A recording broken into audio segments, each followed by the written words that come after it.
Hi, I'm Shane. And I'm Miranda, or Chicky. Join us as we undertake one of our biggest adventures yet. Exploring the whole of New Zealand in 2 months. And sharing a camper van together. Our plans this year to embark on a 3-month Canada or Alaska road trip were ruined due to the COVID-19 pandemic. So we thought, what a great opportunity to get out and explore the country that we live in, without the busloads of international travelers that this spectacular place attracts. Each episode will take you to a different region throughout the country, and we'll show you all the must-dos along the way, along with some of the more adventurous activities that most tourists tend not to undertake. Episode 3 takes us up to New Zealand's northern tip, Cape Reinga, exploring unique natural formations and features.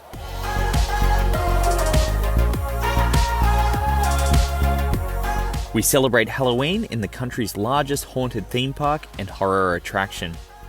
You'll be coming along very shortly, guys. Everywhere! After a break in New Zealand's largest city, we head up to the Cape, trading our boots and backpacks for flippers and tanks.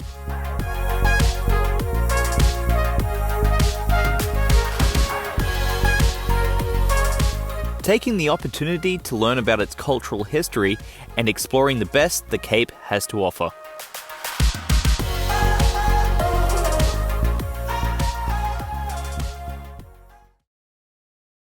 In the van and back on the road, heading out of New Plymouth today up to Waitomo. Just a few stops along the way. First stop being Back Beach, which is a black sand beach with some cool rock formations just outside of New Plymouth. Then we're going to have lunch on Lake Rotomanu, which is a pretty cool lake with a cool bridge. And after that, heading up to our last stop before Waitomo, which is called the Three Little Sisters and Elephant Rock. Also a black sand beach with some cool rock formations, one of them looking like an elephant. So we'll be the judge of that. And yeah, check it out. We're going to see some rock formations called the Three Little Sisters and Elephant Rock.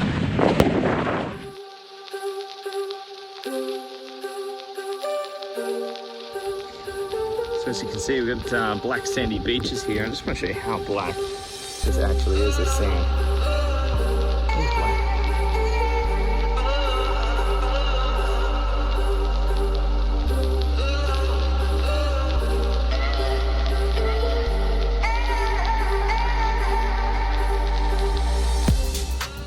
It's Chicky inside the Elephant Rock.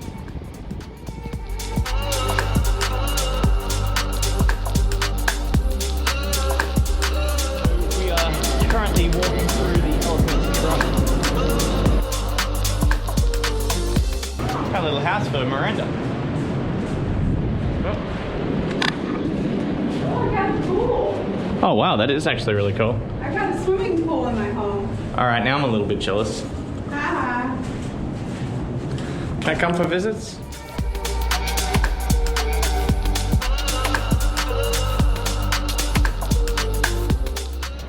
So we've also come to see the famous Three Little Sisters, which are up there. Gonna go explore those now. It's been a really worthwhile stop so far. Definitely something to pop on the road. And I think if you're a self-contained camper, you can also actually stay here as well. I'm pretty sure I saw some signs there that said that they do permit it. So this would be really cool to spend the night. Great here for sunset on the west coast.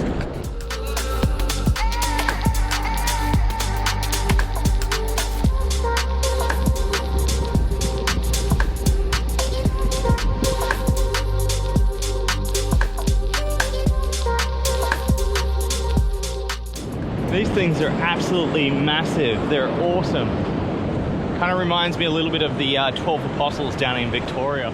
I'd assume that they were created through the same sort of process, you know, erosion from the wind and the rain, and the seawater, of course, as well. Still stunning, epic. See all the layers up there as well.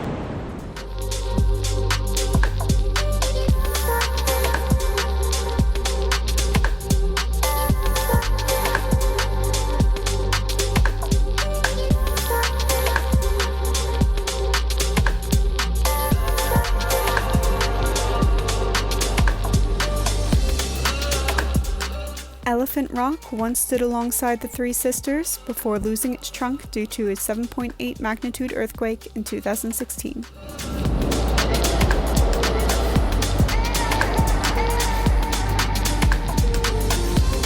I'm the cameraman now. Alright, what are you gonna say? Peace.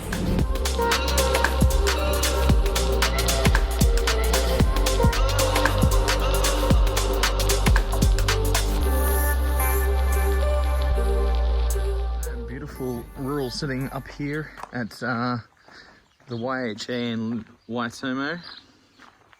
This is our spot. That's the Chickie. You like it up here, Chickie? I do. So it's pretty cool. They got a swimming pool for the summertime.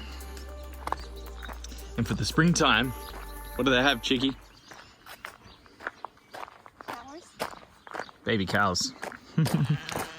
And baby sheep. Ah.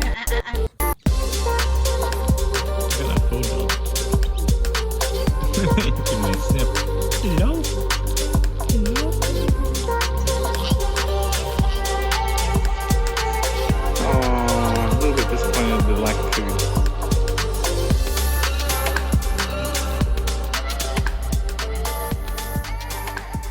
We are in the town of Waitomo, famed for its giant limestone caves, I should say, filled with magnificent glowworms. We just did our own little glowworm tubing abseiling adventure. What did you think, Miranda? It was a lot of fun. A lot of fun?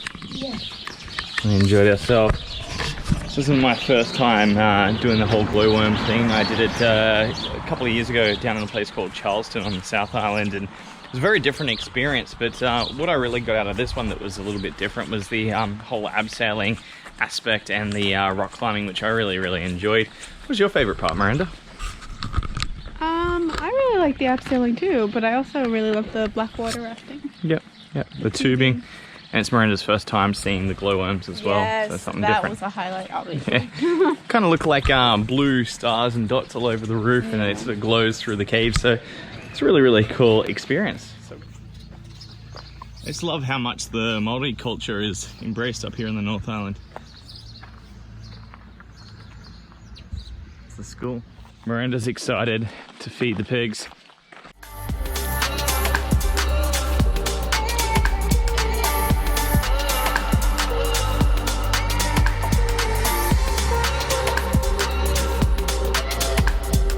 You're not a little guy, aren't you? There you are.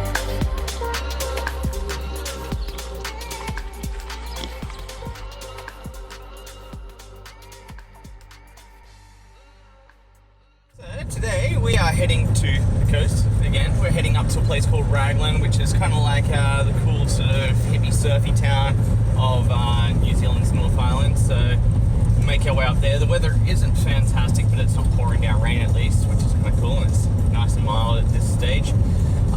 First of all, we'll be heading to the Natural Bridge. So the Natural Bridge is a limestone formation that's only half an hour outside of Waitomo.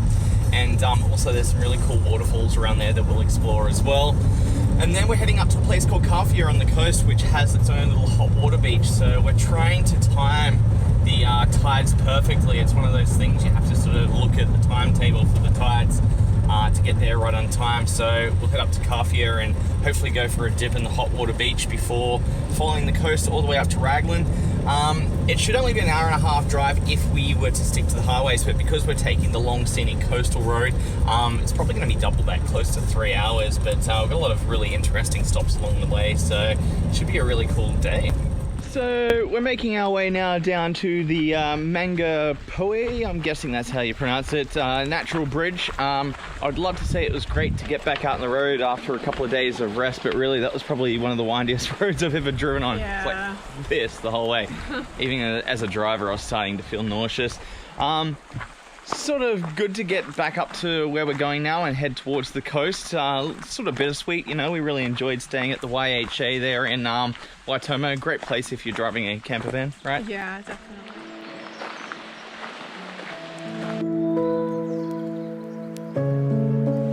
Wow. This place is really beautiful. inside of this spectacular gorge. This was all once the ocean floor, or beneath the ocean floor. That's how limestone is formed. It's just corals and crustaceans that have been compressed down on the ocean floor. We're about almost an hour inland as well.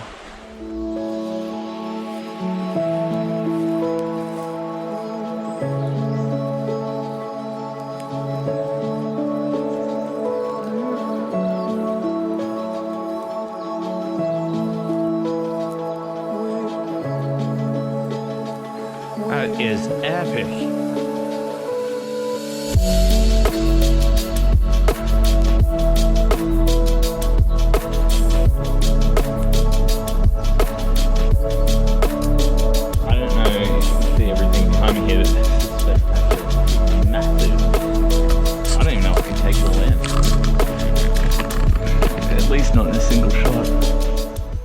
So apparently this whole gorge was once part of a big giant natural cave which became eroded throughout time from the underground river, which you can see here, and the actual bridge itself, the natural bridge, is the only remaining part of the top of the cave, the rest of which collapsed to form the gorge behind us.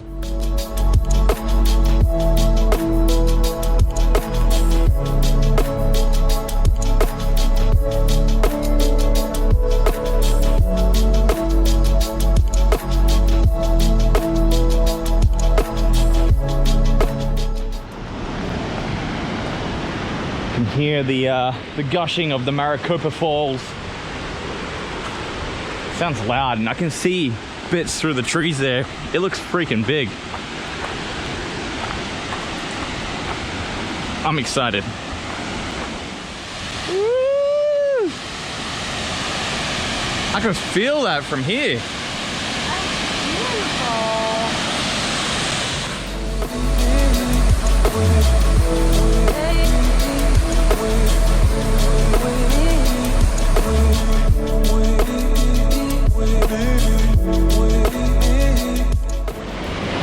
So we're here at the Marakopa Falls. What do you think, Kiki? So good. Spectacular. Honestly, it's only 5 minutes from the natural bridge, which we saw just before.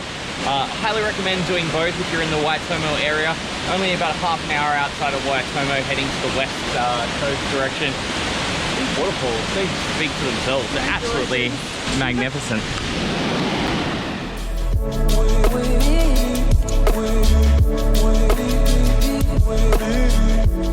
Ourselves a little fantail here, a piwaka waka, as they're called in Māori.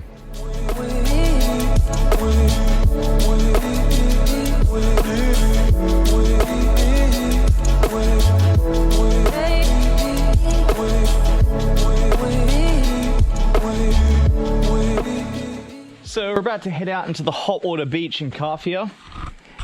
You can see here in the signs it talks about the tides, so we've timed it so that we should be arriving as the tide is going, but says footwear advisable, sand can be hot. Such a beautiful beach, but kind of strange to see all this grey and black sand. Used to that golden sand that we have in Australia. This is all volcanic and it's all geothermal in this area, which is why we have these hot beaches here. You can actually feel the heat rising up under the sand already. So I think when we get onto the beach, it's going to be pretty warm.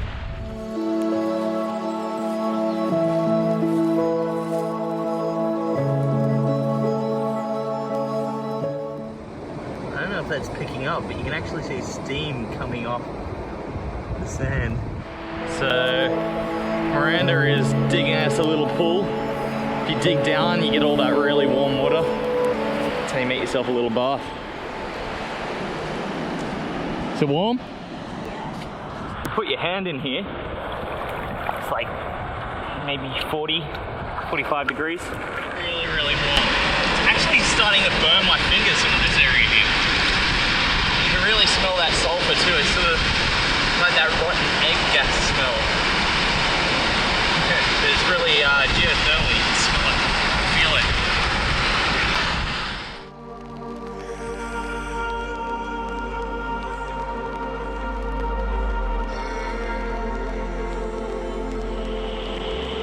How is it?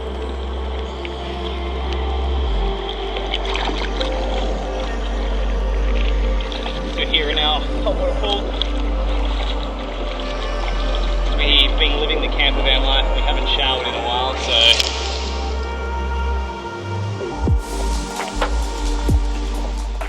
alright, I'm gonna have a quick jump into the water. Wash some of this sand off, some grittiness. That was warm, I tell you what. Miranda's still over there in a little mud bath. I'm actually a little nervous to get in it. Seems like it's really cold. Woo, woo, woo. Oh, it is freezing.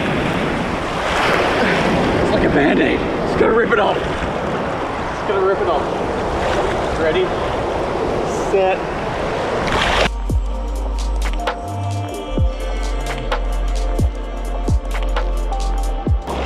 Woo!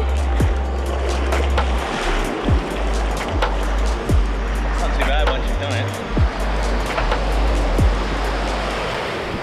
We have the hot water beach all to ourselves. This is part of the reason why we decided to travel right now as well, is like due to the COVID-19 restrictions, there's no international travelers, which pretty much means a lot of these tourist sites we have completely to ourselves throughout the whole trip. How's the peace, Chicky? Serenity? Pure bliss? See, that's Miranda's temperature in there, and that's mine out there. A little too hot in these things. I just dip my feet in, that's enough for me.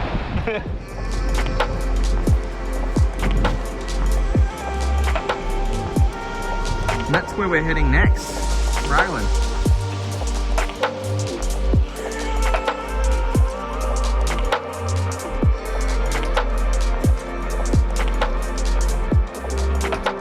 This one we'd actually planned to do tomorrow, the Bridal Veil Falls, but it was on the way and we just decided why not. It is supposed to be like one of the must-dos when you're here in Raglan, so we're gonna make the most of it. It's a 10-minute walk to the waterfall, so it shouldn't take too long. I'll show you when we get there. Look how beautiful this is.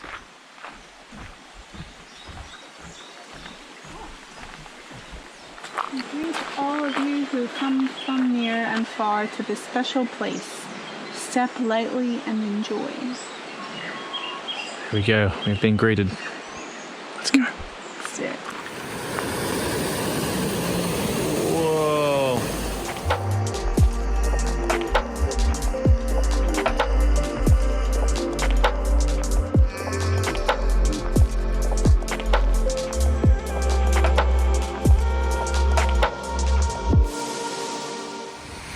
So we're here at Bridal Veil Falls now, just outside of Raglan, and it is a 55-meter high waterfall.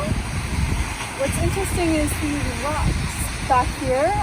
It was actually formed from lava flow, so it's volcanic rock, and it's solidified into basalt, and now has since been worn away from the water and the wind. The pool underneath was actually once clear, but due to the runoff from the farming, it is now a bit cloudy.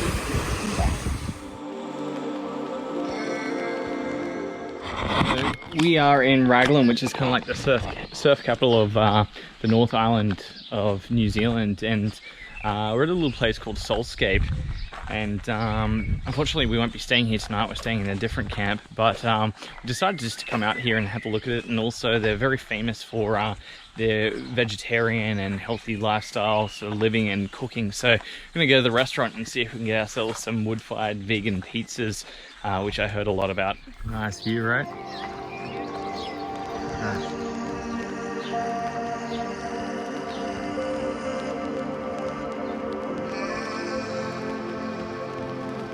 Here are our vegan pizzas at Solscape. What do you think, Miranda?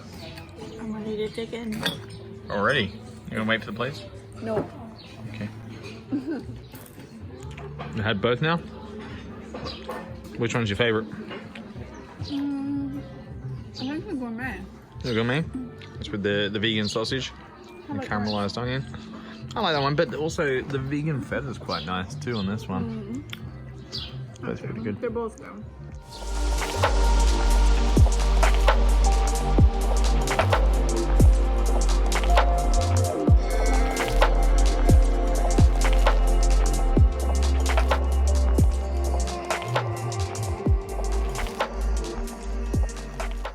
Good morning, Mr. Pukeko.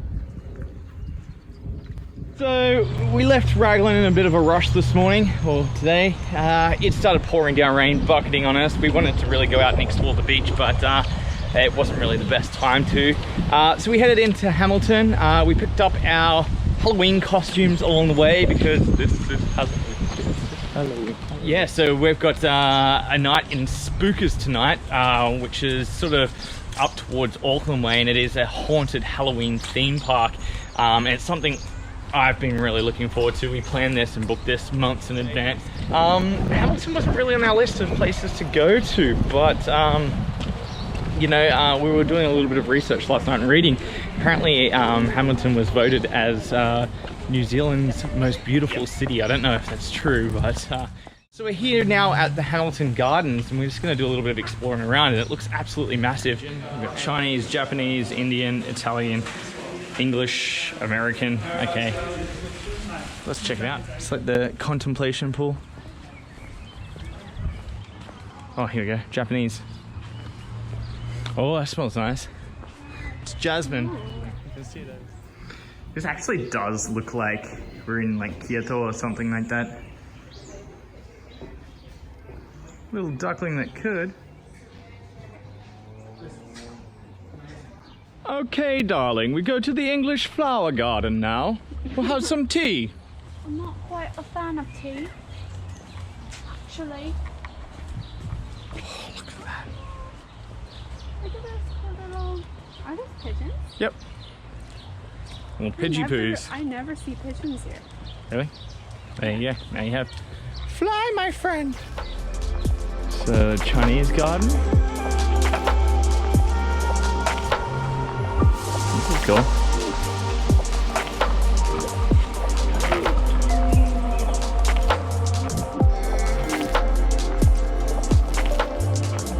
See, COVID's not going to stop us from traveling around the world. Isn't that right, Chicky? That's correct. There's a great view there of the Waikato River from the gardens. This is New Zealand's longest river, I believe. Modernist garden. Oh, it's starting to rain. It's beautiful view down there. Goodbye, Norma Jean. I think the Indian one's undercover. Well, I was expecting the Taj Mahal, but whatever. Still pretty spectacular.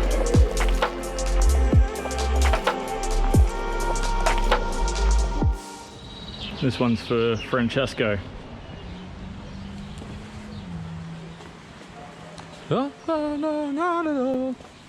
Remus and Romulus. You know the story of Remus and Romulus, Chicky? Yeah. They were raised by a wolf. They were the founders of Rome. It's really cool.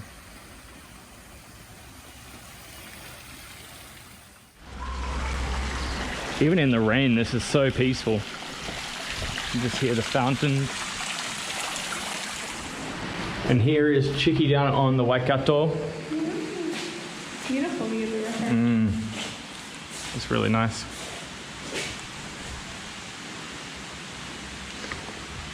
I'd have to say, these are probably the coolest city gardens I've ever seen. What do you think? Absolutely. I'd put them up there, definitely. So unique. Yeah, like I said, we didn't plan to actually come to Hamilton today, and we are so glad we did. And definitely well worth a trip back here. It's not too far from Auckland if you're ever going through Auckland, so it's like my old house. Oh, that's a beautiful little bridge. Alice in Wonderland. Love Alice in Wonderland. Surrealist garden. So this is going to be like the Alice in Wonderland type garden. Oh, here a peacock. Wow, this is pretty cool. Wow. Oh, they're moving. Oh my god. They're all moving. That's crazy. That is really weird. They're the ants. The trees, they're coming to life. That's a big door. So this is the traditional Maori garden. All the native trees. This is really cool.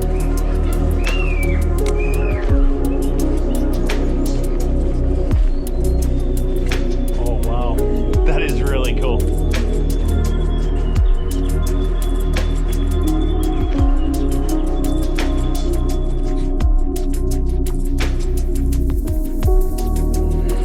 And this is the Tudor garden.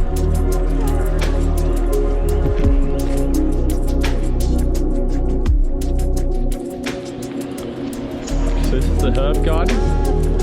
We're going through to the kitchen garden. There's some foxgloves there. Ah, look at that. Happy Halloween.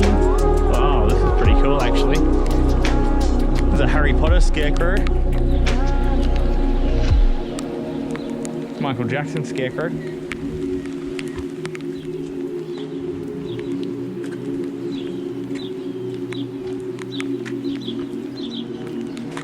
Tin Man. Spider-Man. Alright, it's the last one, Miranda. Last one. It's like a Peter Pan style zephyr.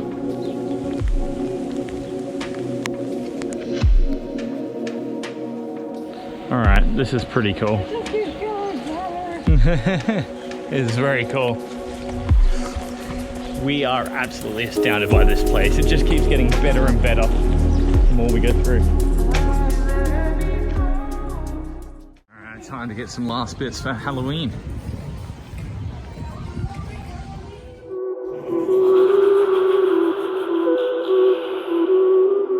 Okay, so we're here at Spookers, and this is New Zealand's premier haunted house feature. It's actually an old insane asylum, and it's Halloween.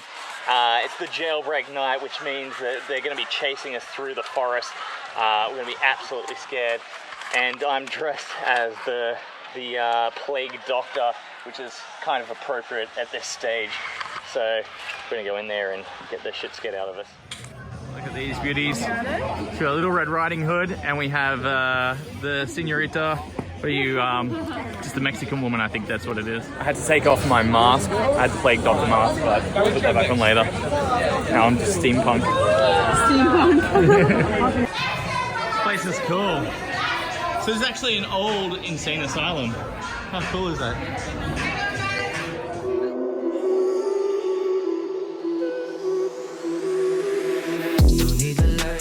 I love the detail of this place. Take it, I need to see, decapitated, love like the reaper. This is the fog. Oh. And there are rules for the fog. You can enter in your group, do not use torch, no running, no touching. That was the fog. Yulia? I don't want to be in front anymore. I don't want to be in front. I feel like this is the warm-up. The warm-up. Really? It was the warm-up. You can just hear people screaming and chainsaws in the background. It's like the most terrifying sound.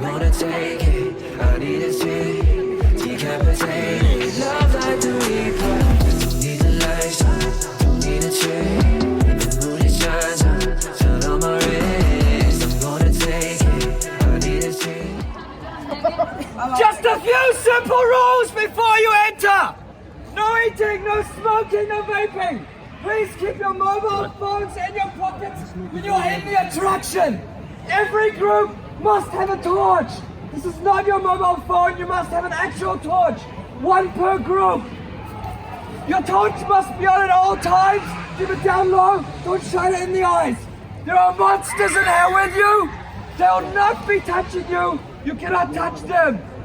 If there's anything you do not like, hold your hand up and say stop we'll back away. Gee, Miranda. You get really scared, something wet is running down your legs. You want to That's you, Julie. So get me out. We'll bring you to the nearest exit. Please try not to run. Please stick to the path. Happy Halloween! Woo! Those would sound terrifying.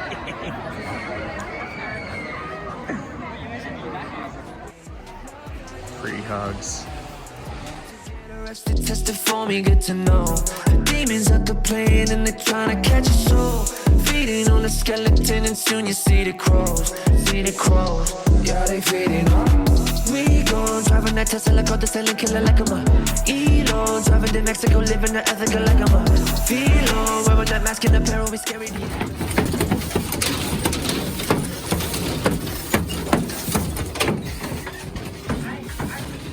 Wait, Miranda. You don't want to. So there's a noise.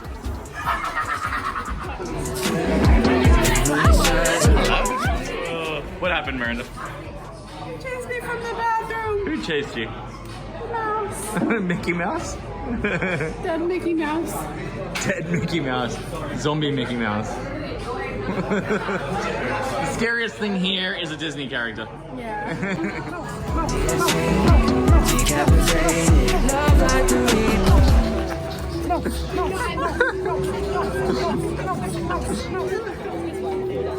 Yeah. Oh, look at that. Mouse in the house. Mouse out of the house.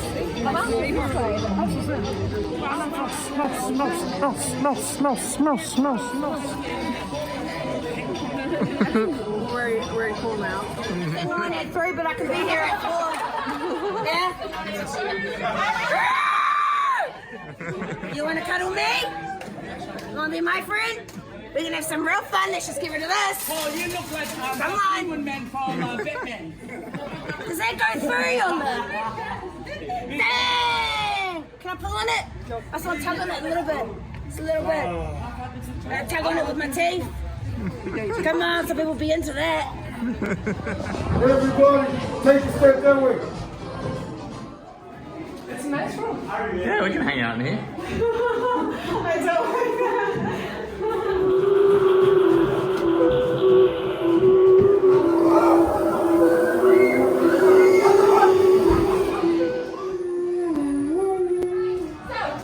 Oh, ladies, you ready for Disturbia? Miranda, you ready for Disturbia? You'll be coming along very shortly, guys. It's everywhere! Just kidding. We're all nice. We're all not criminally insane. Oh, I totally agree.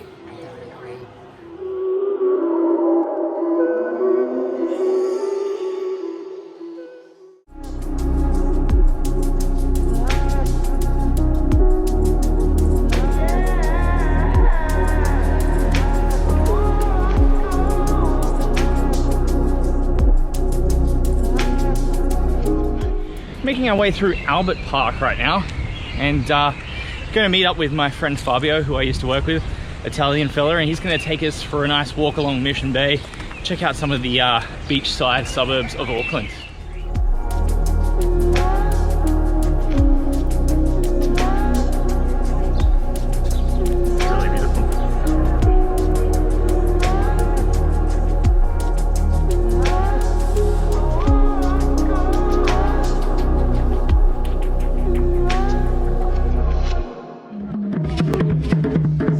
Down here on Mission Bay. Like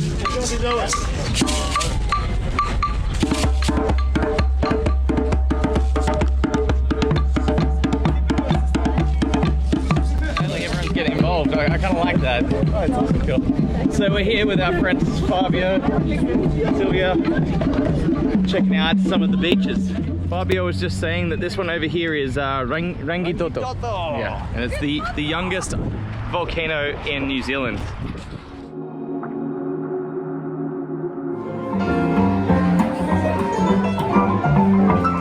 Just finished up at Die Fontaine, Belgian beer cafe. It's the place to be down here.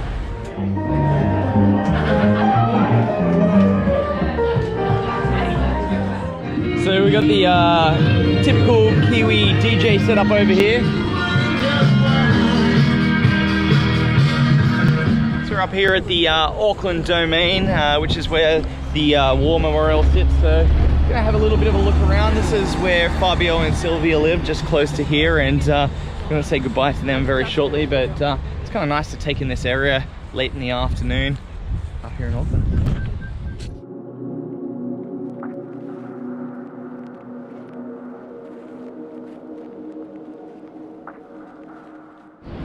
So we just said goodbye to Fabio and Sylvia. We bumped into a couple of their friends while we were down in Mission Bay, and they gave us the insider scoop. They said going up to the Sky Tower, you can actually just go up to the sugar bar there and order a cocktail, and rather than paying the $35 entry fee to get up to the top, you can pay for a $20 cocktail, get the same view, and then walk around to the sky decks.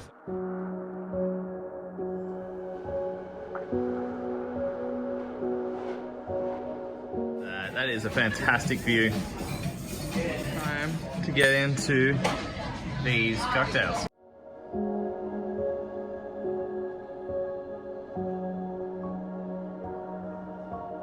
Where are we heading now?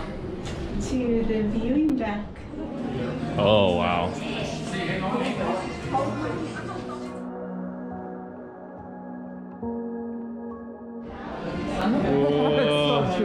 Oh, it's kind of trippy. What if it shatters? It's 38 millimeters thick. It's as strong as the concrete floors you're standing on. Yeah, I would not want to jump up and down.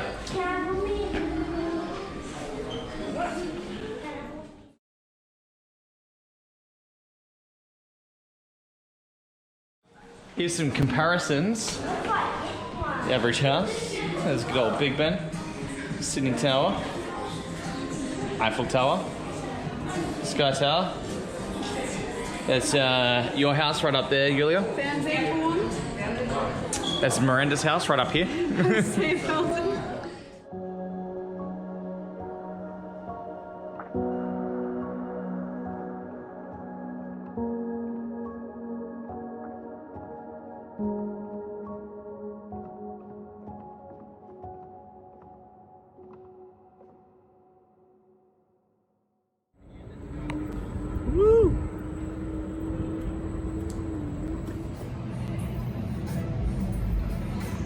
Oh, look at this. Cheeky speedster. Woo.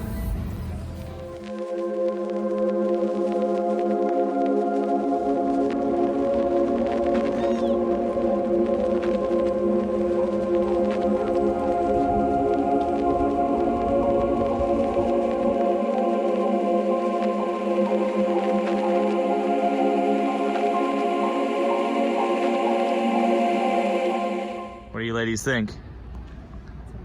They've been pretty cool, these bikes, right? These scooters. Yeah, waking the chickie up at night.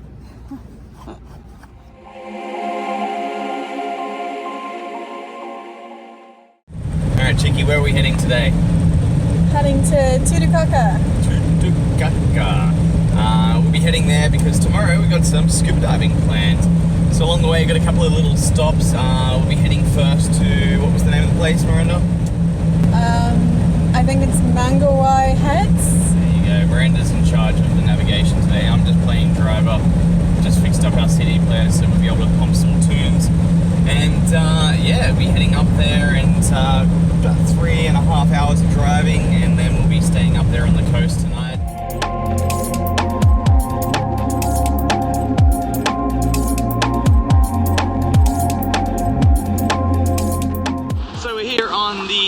Beautiful Mangapohue, I think it is, beach. It's hard to pronounce half of these words, but it's quite stunning here actually. It's really, really nice. Had a very interesting journey out of Auckland today. First of all, we had some car stereo issues, so got that fixed. And then as we started to make our way out to the highway, we could hear some clunking, and one of the guards over our tyre sort of started to come off, so we had to get that fixed. And finally we're at our first beach at 3 o'clock in the afternoon, which we sort of were hoping to get to around lunchtime. We're going to sort of have a little bit of an afternoon siesta before we make our way on to where we're staying tonight, just outside of Tutukaka. We're at a place called Kawhia Bay, I believe it's called, which is about 5 minutes outside of a place called Tutukaka, up north of Auckland. We're making our way up to the Cape right now. This is a beautiful free campsite. It's a little bit windy this afternoon, but you can see how nice this is. Absolutely stunning. There is a toilet here as well, which is nice, so we don't have to use our own toilet. Otherwise it's just a little bit stinky in here, but this is a beautiful place at the moment, and we'll be spending the night here in the beautiful surrounding. What to do if there is a tsunami? We're just close to the tectonic plate right now, so earthquake prominent zone.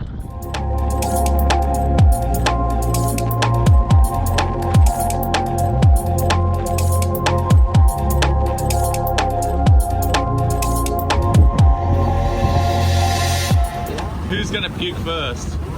I think it's Stuart Island. You went first. It did. Beautiful though. Oh yeah.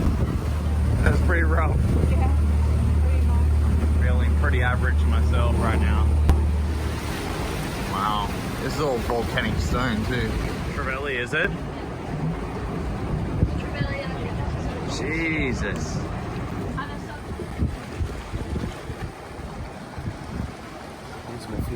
Yeah. First time diving or it's first time here? First time here. Oh yeah, yeah. It's a beautiful spot. Oh, yeah. 10 million years ago, there were a chain of volcanoes up and down this northeast coast of Aotearoa. And the volcanologists, the people that study these volcanoes, tell us that they think that Tawhiti Rahi, the Pornites, were actually part of a super volcano.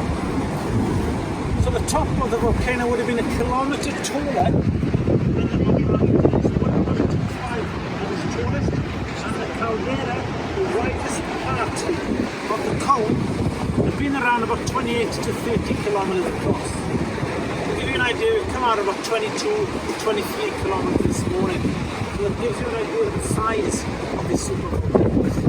And over the last 10 million years, we've had at least 4 ice ages. Near the water level will have been about 100 metres lower than it is today, with the storms, everything, the erosion that happens with the passage of time. And this is beautiful, beautiful islands, these statues.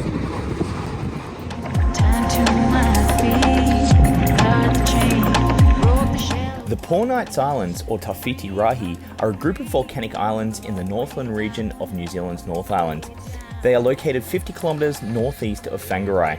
They have been uninhabited since the 1920s and are now a nature and marine reserve.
These 11-million-year-old islands are an international icon and renowned globally amongst scuba divers for their spectacular drop-offs, walls, caves, arches, tunnels, and abundant marine life that are attracted to the area due to the warmer northern currents that reach the islands. Go on, have your doubts, your doubts.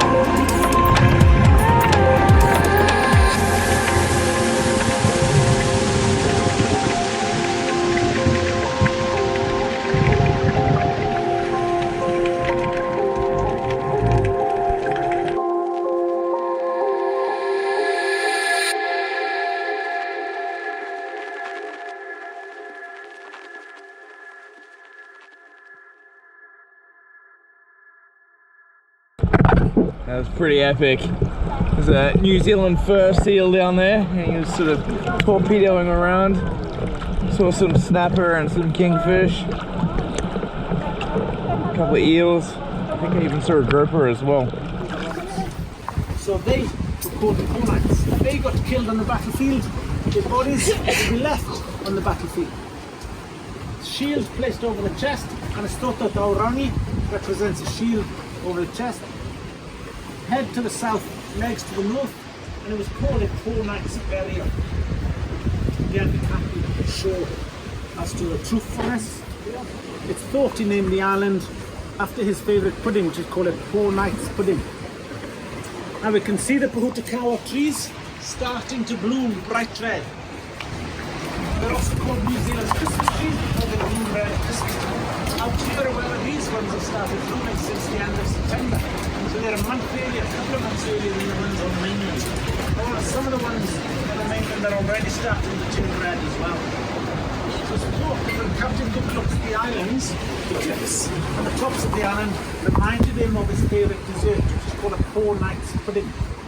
Now his version was that he would get stale bread from the ship's cook, he would dip it in egg, he'd lightly fry it, and then he'd spread his red jam over the top. I think he was losing his mind if he thought it resembled a pudding, but you never know. He travelled when he circumnavigated the planet and travelled the oceans. He travelled with his men, but he also travelled with animals. He didn't know, once he got to these offshore lands, he didn't know if there'd be food that would feed his men, so he brought animals with him.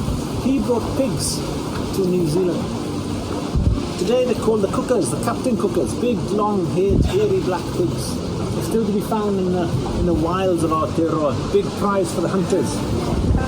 So he brought them to New Zealand. Now somehow the chief, Tatua, on the island got hold of some of these pigs, started breeding them. He became very wealthy on the back of breeding these pigs, but he was clever as well. He didn't give away any live pigs. Now there is a story that says chiefs would come over from the mainland and he would give them a slaughtered pig in exchange for gifts and goods, so his wealth increased exponentially. So much so that a chief from the Hokianga, Waikato, came over. This is the story that we've been told. Waikato came over and asked for some live pigs. But Tatua wasn't going to give him any live pigs. So they got into some form of disagreement. Flew Waikato off the island, and Waikato went back around to the Hokianga. But the trade continued, nonetheless, right up until another famous chief arrived on the island, Hone Heka. Now Hone today is credited with starting the musket wars. Now, he'd been all the way to Europe, met the wealthy families, met the rich families of Europe. They gave him a ship, sent him on his way back to Aotearoa, full of gifts and goods. The story goes that he stopped off in Australia on the way back and exchanged all those gifts and goods for weapons. He brought these muskets. He called on the island and asked Tatua to join him in a war party he was taking down to the Hauraki Gulf. Tatua with him left the island undefended. Now somehow One of the stories is that a Maori slave on the island escaped, name of Paihia. He escaped, went over to the Hokianga, met up with Waikato, and told Waikato that the island is undefended. So it's thought that Waikato either sent over some warriors or came over himself, stormed onto Aorangi, and massacred everyone on the island. Took what he wanted from the island, and then went back over to the west coast. Tatua came back after his own war party, landed on the island, saw that the rest of his tribe had been massacred. Didn't want to live on the islands anymore. He felt that they'd become cursed. Declared them tapu and left the island. Tapu still exists today. It can mean a forbidden place or a sacred place. A church or a graveyard can be tapu. So he left them in the early 1820s. Never to return. The Department of Conservation came onto the island in the early 70s. Found that the pigs that were left on the island had become interested in the seabirds' eggs that were on the island. So we get a very important visitor come over every September from North America and Canada to these islands, and they lay their eggs in the ground. They call it bullers shearwater. Now the bullers are a subspecies of the shearwater. New Zealand has a few types of shearwater: sooty shearwater, flesh-footed shearwater, and martingale. But the bullers spend most of the year on the ocean in the North Pacific. But they come to these islands to breed and to lay their eggs. Their webbed feet, because they live on the ocean, have with claws on the end of the webbed feet. And the claws enable them to climb the trees, and they take off from the trees. They lay their eggs in the ground, but they can't take off from the ground. So they've developed over the millennia claws. They climb up the trees, and then they take off from the trees. But the pigs started sniffing out the eggs because they lay their eggs in the ground. By the time that the Department of Conservation came onto the island in the early 70s, the pigs had nearly wiped out these birds eating their eggs. They estimate there was less than 200 breeding pairs on the island. So they got rid of all the pigs, declared the island a nature reserve, and left the birds to their own devices.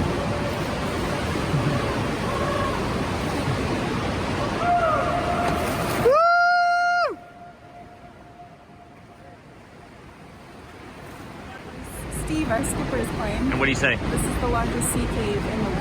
The largest sea cave in the world. There you go.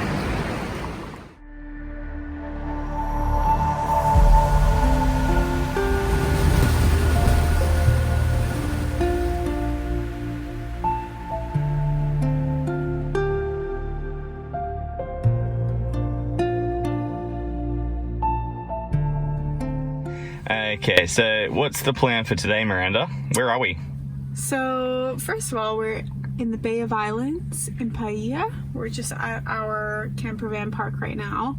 But our first stop for today is heading to Haruru Falls. We're going to go to the Waitangi Treaty Grounds. Did I say that correctly? Yeah, that's correct. Yeah. So, I'm not going to pretend to be an expert on Waitangi, and hopefully by the end of the day we will be able to explain a little bit more. But essentially, it's where the I think there was 500 Maori chiefs signed a declaration or a treaty with the British Crown at the time. So we're going to go there. We're going to learn a little bit more about that as well. It's very important for New Zealand's history. It's also where the Declaration of Independence was signed for New Zealand as well. So we'll learn a little bit more about those parts of New Zealand's history there at the Waitangi Treaty Grounds. Yeah, so that's our plan for today. It's Rooster Fest.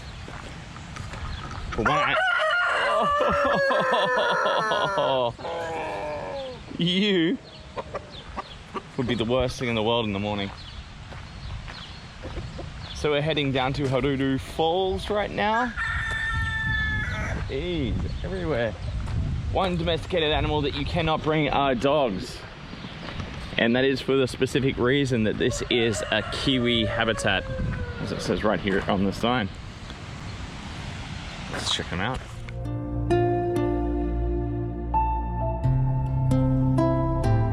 So you can see behind me here that the water doesn't actually cover the whole of the horseshoe shape, and they're actually just saying at the campervan park that they're in the middle of a drought at the moment and they haven't received proper rainfall in quite some time. So every time the weather forecasts rain like it does today, you end up with these grey skies but not a whole lot going on in regards to precipitation. So desperate need of water up here in Northland.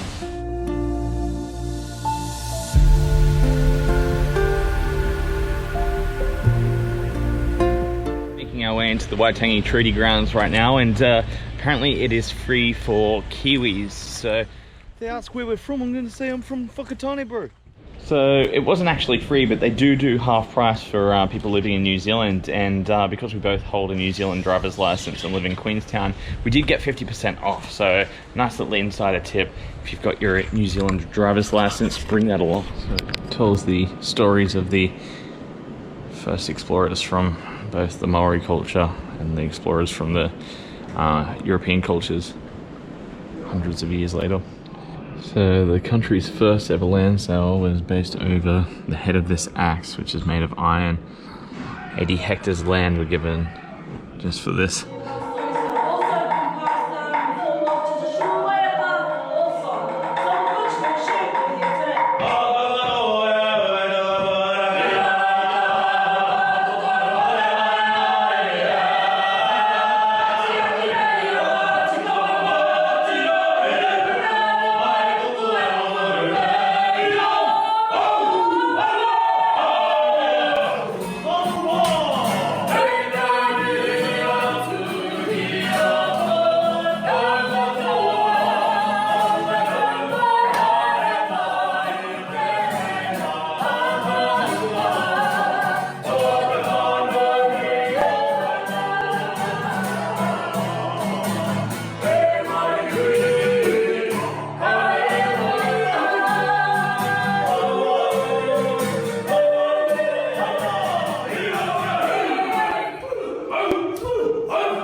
We live in Queenstown, and we're travelling around NZ at the moment in a campervan. Yeah, so we've got 2 months off work. So behind me here you can see the original location of the treaty grounds for the Waitangi Treaty.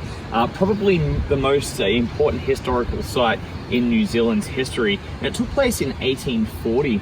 Now, this pole was erected to show the location of the original Waitangi Treaty, and it was marked out from this pine over here, which was originally planted by a lady named Agnes Busby in 1833. So it's quite an old pine tree here, the oldest Norfolk pine in New Zealand. This was her house, and her husband, James Busby, was actually the representative of the Crown that was sent here to New Zealand to negotiate with the Maori and to try calm some of the civil strife. Over here you've got the traditional marae, and this marae here, which is like a meeting house of the Maori people, was actually built 100 years after in 1940, and as a commemoration of the Waitangi Treaty. Now the original marae or meeting house we will actually see outside. It's actually located down in town, and it was the original meeting house of the tribe that took place up here.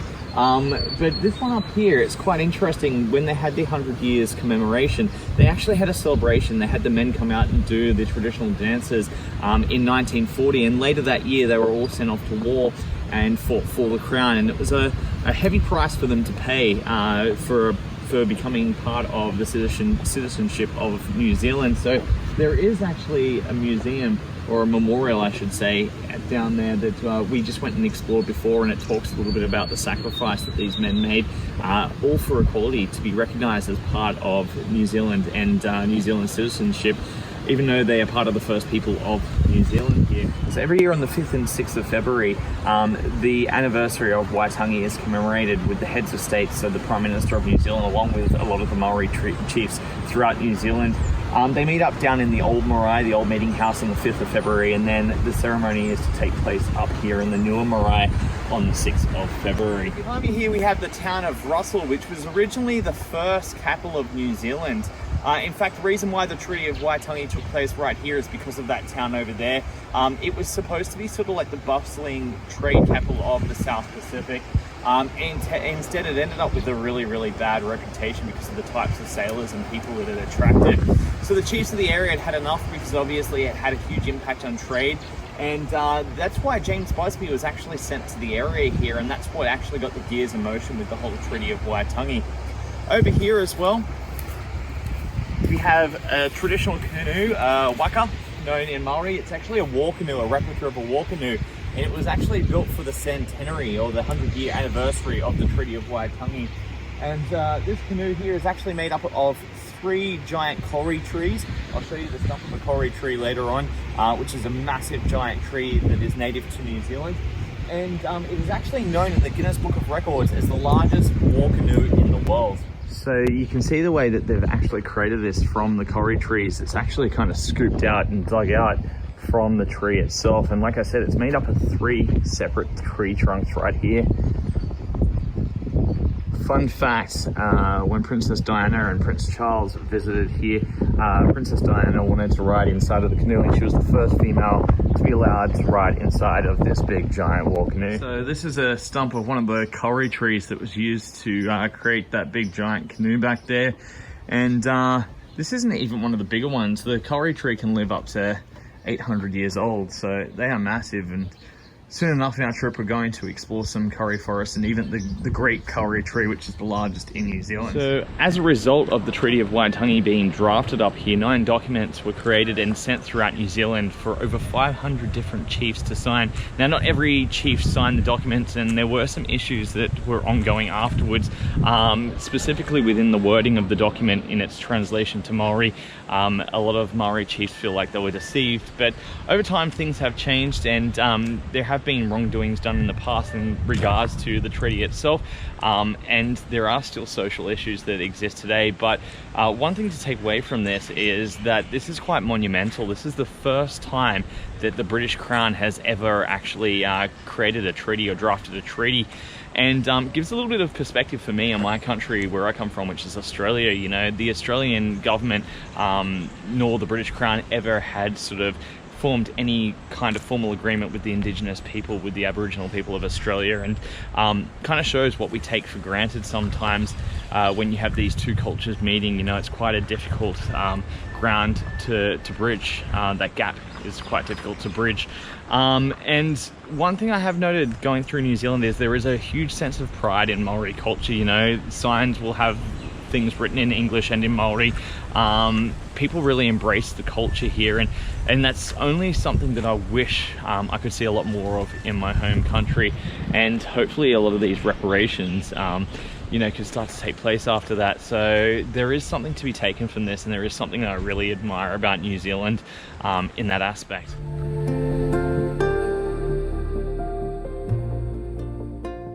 When the going gets tough, we get going. This was supposed to be our nice sunny beach relaxing portion of the trip here in Paihia. Instead it's been torrential rain and heavy winds, but the bright side of that is they have been going through a bit of a drought lately, so it actually is doing the people around here a lot of good, and they're all happy about the rain. So we're going to head up further north, and the weather is supposed to get a little bit better in the afternoon. We're heading up to Cape Reinga. If the weather is good in the afternoon, we'll go for a nice walk up in Cape Reinga, take in the lighthouse, and maybe go down to one of the beaches for sunset. And then we've got our stay at, do you remember the name of the place, Miranda? Tapotu Potu, or something like that. Tapotu Potu, something like that, yeah. We'll correct that later on. So that's where we're spending the night. Apparently it's a really beautiful Department of Conservation campsite.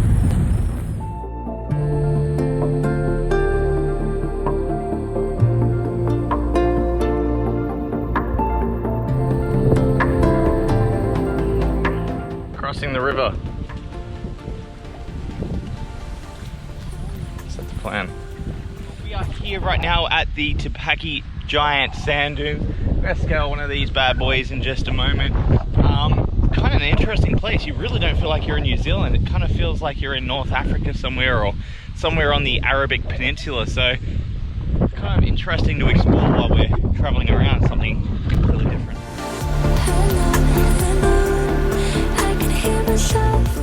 The Tutukaka giant sand dunes cover a region of approximately 7 square kilometres, with dunes reaching up to 150 metres high.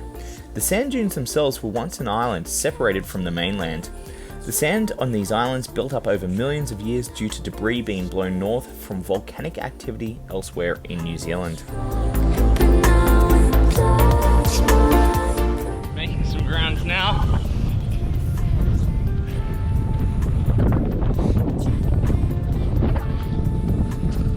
Question is, can you see the ocean? What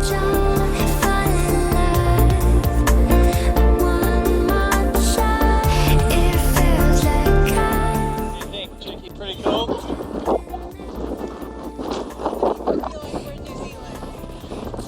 I wish that they had the sandboarding open today. That'd be really fun.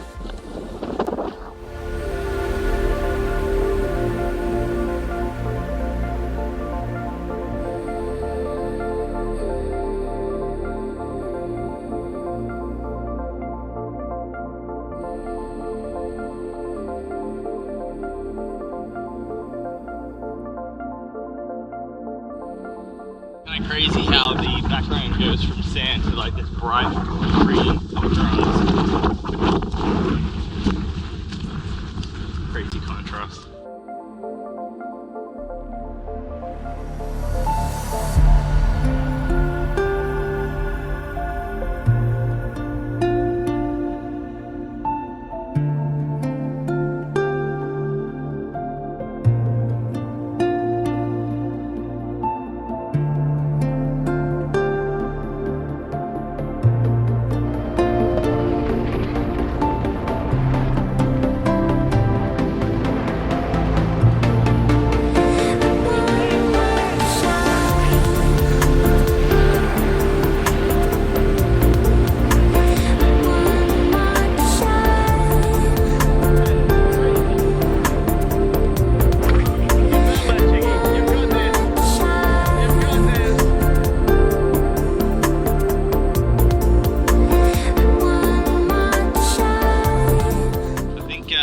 Getting a little lost in the desert here, so we have to go there and around to in the opposite direction.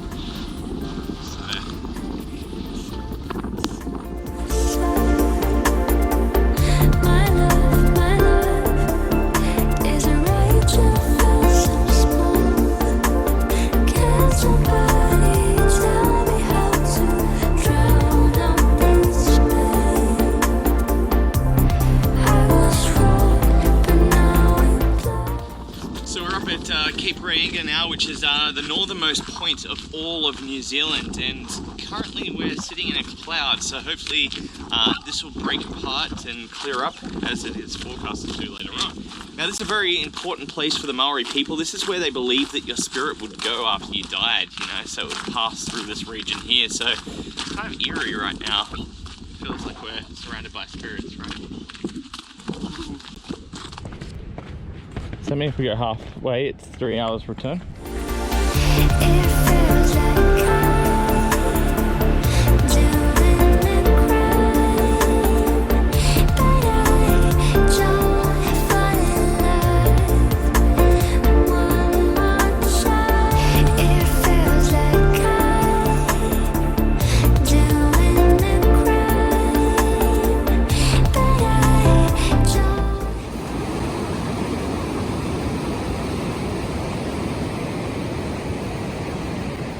Kind of feels like there is something spiritual about this, isn't there? It's just beautiful, and it's like a sacred little forest, grotto beach sort of thing.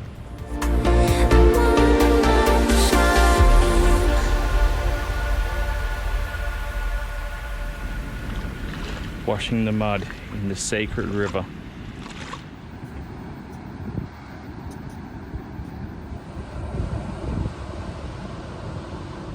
So we've made it down here to Sandy Bay, which is part of the Tutukaka coastal walk.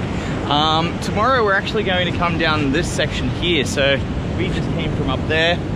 Tomorrow we'll come from our campground down there. We are on the east coast right now of Cape Reinga, so hopefully we'll get a decent sunrise in the morning. We're actually going to climb back up this way now, and we're going to go over onto the west coast. Got about 2.5 hours or so for sunset, so it's kind of interesting. This one area we can do a sunset over the ocean, and then tomorrow we can do a sunrise over the ocean. With a bit of luck, hopefully the weather pans out, because right now it's a little misty. It's kind of eerie though. Cool.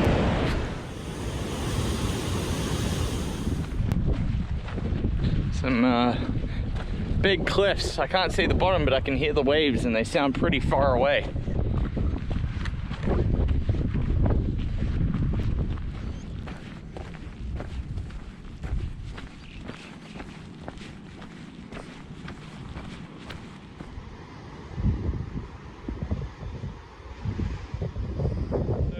Our goal was to come down here for sunset and make our way down to the beach below, but obviously there's no visibility right now, and it kind of seemed pointless at this stage to continue down and then make our way all the way back up. So we're going to head back to camp.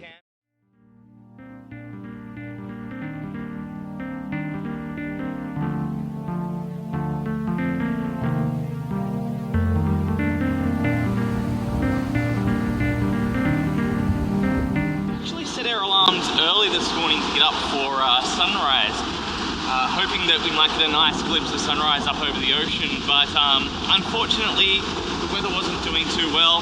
It was raining a little bit and the mist had sort of filled up the whole beach, so we went back to sleep, and now we're taking off to do a trail. So up here we've got the start of the trail, and it's part of the Tutukaka track, and it leads up to Cape Reinga. Now we're actually only going to go as far today as Sandy Bay, where we went yesterday, but we'll be taking it from the opposite direction. It should be around about a 3-hour return journey, so we should be taking in some of the magnificent coastal cliffs along the way.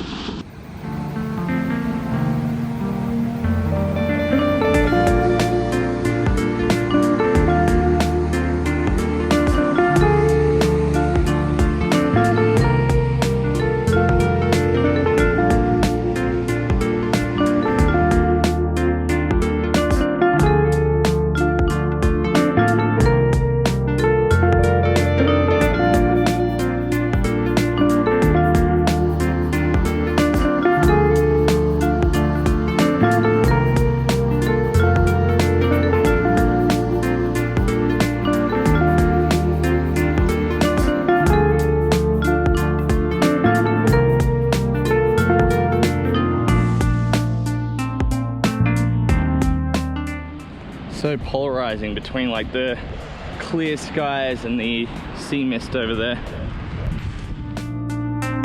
Now it's clearing up, look at that, you can see everything now. You can even see the lighthouse up there.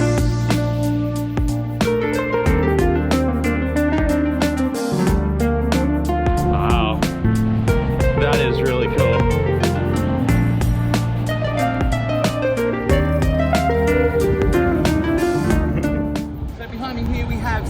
Which is where we hiked to yesterday from the other side. Right now we're going to head back to Tutukaka campsite where we have our vehicle.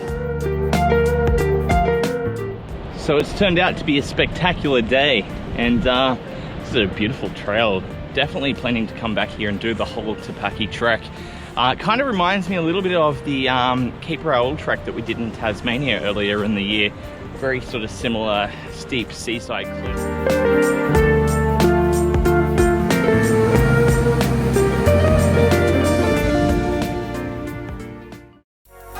In episode 4, we journey down the west coast of the Cape and head across the top of the North Island to the East Cape. We run into some mechanical issues along the way, forcing us to make an unexpected layover back in Auckland. We resume our journey via the spectacular Coromandel Peninsula and take on Grade 5 whitewater rapids, including the world's highest commercially rafted waterfall.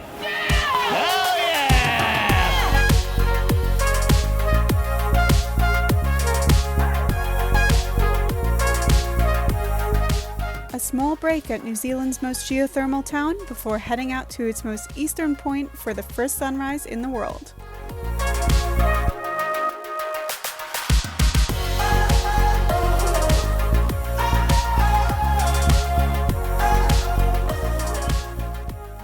If you enjoyed this video, please let me know with a like and comment below. Also subscribe and hit the bell-shaped notification button to keep up to date with the new videos to be added from our epic New Zealand camper trip.